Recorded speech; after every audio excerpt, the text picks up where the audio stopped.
Hello, hello, hello, my food-loving friends, and am I happy to be here today. I know, I said I'm excited about everything I cook because I am.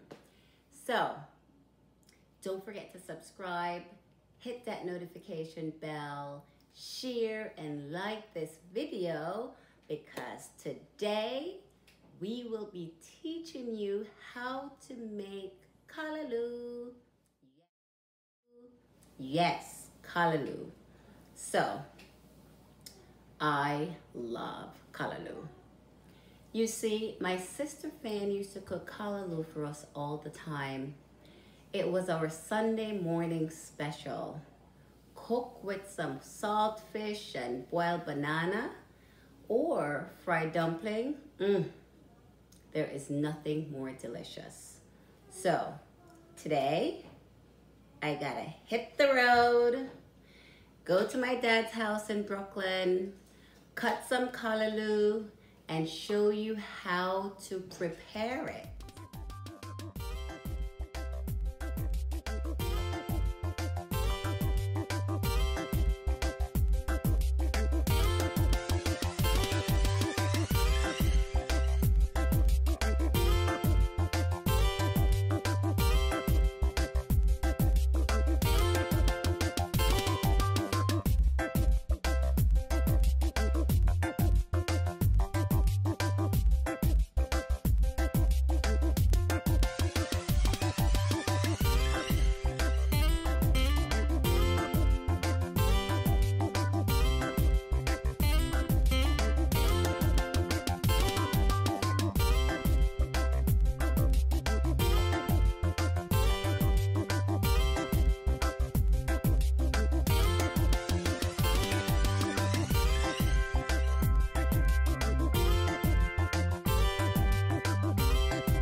So guys, our Callalloo is washed and chopped, and now it's time to add our onion to the pot, some fresh thyme from the garden, some salt and pepper.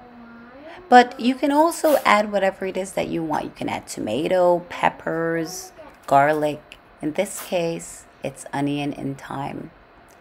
And then you add your Callalloo and just let it steam, but not for too long because we don't want it to be too soggy and mushy. Now here we go. This is finally ready to be served. It is nice and soft and steamed and delicious. So I'll be having this with some boiled bananas. There's nothing more delicious on a Sunday morning in Jamaica like boiled bananas and Callaloo. And golly, don't forget to like, share, and subscribe to Cooking at Than's Kitchen. And until next time, enjoy.